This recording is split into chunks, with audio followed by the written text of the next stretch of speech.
In the last 10 years, AC Milan have only made the Champions League round of 16 once. AC Milan, giants of this competition, 7-time winners historically. And today, they are eliminated and they are embarrassed by the youngest team that Feyenoord has ever fielded in the Champions League. Final score today in Milan in the Champions League. Milan won, Feyenoord won. Feyenoord go through 2-1 on aggregate.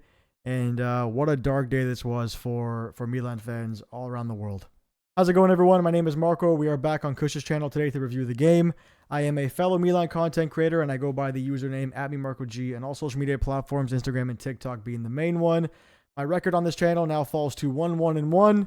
It's not great, but we're going to talk about it today. As you may know, Kush is on vacation. If you want to stay connected with him, you can follow him over at FootballKush on Instagram. Let's talk about the game. We're going to go with the usual ugly, bad, and good today and try and end on a high note. But before we do that, I do want to say, first and foremost, congrats to Feyenoord and all their supporters.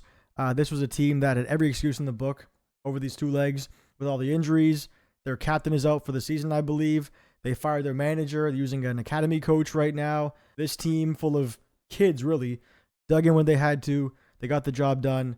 Congrats to them. It was deserved. And now we'll go to ugly. I'm sure you all know where this goes. Theo Hernandez. This was the 11 from today that Conceição started with. On the right, we have Kyle Walker. In the middle of defense, we have Managerial, Pavlovic.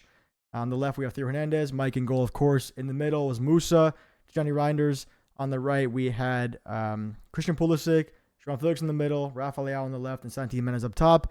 And the game starts as good as you can ask with a goal in 30 seconds from Milan. It's a corner taken short to Christian Pulisic, puts a good ball in to the far post, hits Managerial, who assists Santi Jimenez, puts a ball across goal with his head, and Santi taps it in, and Milan are in dreamland. And honestly, that first half was pretty much all Milan, too.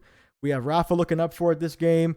Managerial is pinging balls like Pirlo. They're moving the ball around nicely. You know, not clinical enough, but you have this feeling that eventually it'll come good, and there's no way that Feyenoord can keep this up, defending like this for another 45 minutes. You have that feeling, right? At the end of that half, Theo picks up a yellow card. It's a pretty stupid yellow card. He pretty much wrestles Haj Musa to the ground, grabs his jersey, and throws him to the ground. Second half then starts the same. Milan are looking pretty comfortable and moving the ball around. And then Theo Hernandez takes one of the worst dives I've ever seen in the box, and there's no contact. He dives over, another yellow card, and a red for him, and gets sent off. And, you know, there's no doubt in my mind that Theo Hernandez is definitely one of the best left backs this club has ever seen. But I think when his time is done here, we're not going to look back, especially after today, and think what an intelligent left back he was, right? I think what makes Theo so special was his athleticism, right? His pace, his power, his coast-to-coast goals, his long shots, things like that. He was never the most intelligent left back. And today, don't worry about not being the most intelligent. Today, how about no intelligence? Today was one of the dumbest things I've seen from a player with this much experience, one of the leaders on this team. He captained Milan. He's worn this jersey almost 250 times. This was inexcusable today. Absolutely inexcusable today. You know, it's funny. I'm looking at SofaScore right now, and it says for Theo on here that he has no notable weaknesses, but I can definitely give you one, and it's his head.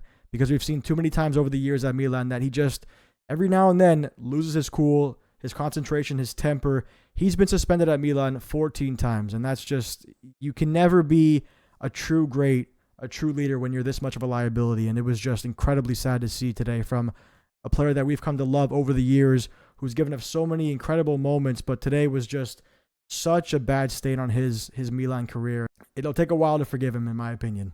And now we'll go to bad, because as much as Theo was horrible this game and incredibly dumb, I'm not going to sit here and say that this game was totally on him. I mean, he definitely changed the game too, but in my opinion, with all due respect to Feyenoord, you know, the quality that this Milan team has, I think even down to 10 men, and with all the injuries that Feyenoord had too, Milan should have had more than enough on this team to get the job done and go through, and they didn't. And I think part of that comes down to Milan manager Conceição, his in-game management today, because let's go through his subs. So in the 62nd minute, he brings off Pulisic for Bartasaghi. Okay, you need a left back, but in his place, you take off Milan's most reliable forward all year long, Christian Pulisic. How many big-time assists and big-time goals this season? You take him off in favor of Bartasaghi, and then 70th minute, you take off Jimenez for Fofana. Again, I see it to an extent.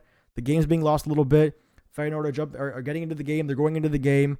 But you take off your goal scorer, the guy who's now scored 3 goals in 5 games for Milan, and you leave on an ineffective João Felix, who at that point has done nothing of note, leaving Tammy on the bench. They then proceed to play 12 minutes without a striker, and Felix is actually pushed further up the pitch. So he's actually playing striker now. I'm thinking he might be more of a false 9 and bring Rafa in and bring, I guess, Musa into the game a bit more, but he's not. He's actually hugging the center half and acting as a striker, which he's not. And funny enough, in that time, too, I saw a good ball come in from Rafa, a good ball come in from Pavlovic, but there's nobody to aim at. It's just Felix in there trying to be a striker, I guess. And I did note at one time, too, I believe it's like the 81st minute, whatever it is, Felix does drop back, has the ball holding it, and if you look at the box, there's nobody in there. Milan need a goal. We have to score a goal. And you think at this point, flood the box, get balls in, cause issues. There is nobody standing in the box at all. It was crazy. And then finally, 82nd minute, he brings on Chukwueze, brings on Tammy, and takes off Musa and Tigi. But still, he insists on playing down the left side too. And clearly, Rafa is tired and getting very, I don't want to say lazy, but a little bit clumsy with the touches and the passes. When Sortil's on the bench, fresh. Okay, not played many minutes for Milan so far, but he's a fast winger, tricky winger to get balls in. At this point, Tammy's on now to maybe score one of those chances. I don't think you can blame Felix and Rafa for the loss, but tonight, again, they were not decisive, and you pay big money for players like this to be decisive, and I think they should have been the ones off, and not Pulisic and not Santi, because tonight, again, they were just not effective enough. But anyway, we'll go to a little bit of good now, and I did think, other than Theo, of course, the defense today was pretty solid, including Walker, Pavlovic, and Malik Thiaw. That goal was quality from Feyenoord. The ball in was great. The header was fantastic. I did think that Pavlovic was a bit at fault there for getting caught a bit ball watching, and Bartasagi too. But other than that, especially Malik Thiaw today, put in another shift as well. Got the assist too for the only goal for Milan of the game. Like I said before, he was pinging ball today like Pirlo. 96% pass accuracy, 3 clearances, 9 of 10 long balls connected. And Pavlovic as well today, who gives you everything every single game. What a future leader he is for sure. But sadly today, the other parts of this team let them down. And that's it too, right? This team has a severe lack of leadership right now. When you get rid of profiles like Tonali and Romagnoli and Giroud, these kind of names that I'm not for one saying that we could win this game with Romagnoli and Giroud. I'm just saying that when you get rid of those kind of personalities, it's hard to replace this quickly, right? I know Walker was brought in to do that, but he only just got here. And, although Feyenoord were younger, this Milan team is also pretty young too. You look around, you see Santi Jimenez, who just got here, is 23, and Malik Thiaw is 23.